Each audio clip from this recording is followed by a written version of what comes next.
Sej Gajser, videli smo danes tukaj pravo borbo, tekmo z veliko prekrški, lahko tudi rečemo. Na koncu so domači zmagali za 2 zadetka, vendar nekako ugibamo, da se vi s takšnim razpletom, da ta 2 gola razlike danes tu nista bila na igrišču. Ja, kdo je gledal celo tekmo,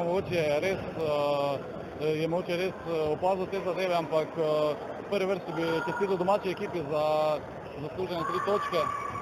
Domača ekipa se je to dosti bolj želela, čeprav smo mi od samega začetka cel teden nekje si ponavljali, da moramo iti maksimalno v tekmo in se pravi držati aktivne rezultate. Se nažalost to ni zgodilo. V prvem polčasu smo prejeli 2 lahka zadetka, ko je bilo pa 2-0, je bilo potem seveda potrebno vložiti ogromno energije, da smo tekmo pripeljali nekje spet v tisto območje, kjer smo lovili nasprotnika, ampak nažalost se danes ni šlo.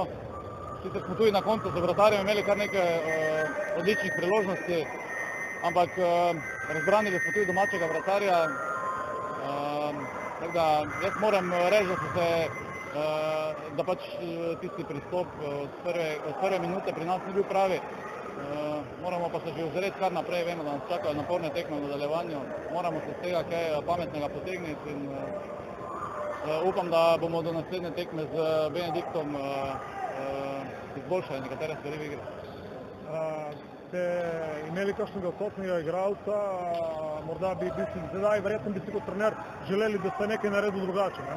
Sigurno, na prejšnji tekmi je Aleš Vrabel igral odlično, danes ga nismo imeli, ker se je poškodoval. Prav tako imajo tudi določeni drugi igralci težave z nekimi manjšimi poškodbami. Danes so stisnili zobe, ampak vidi se pri njih, da imajo manjše probleme, seveda pa to ni opravičilo za nas. Mi poskušamo iti vsako tekmo na zmago, tudi to danes smo šli, ampak nažalost se ni šlo.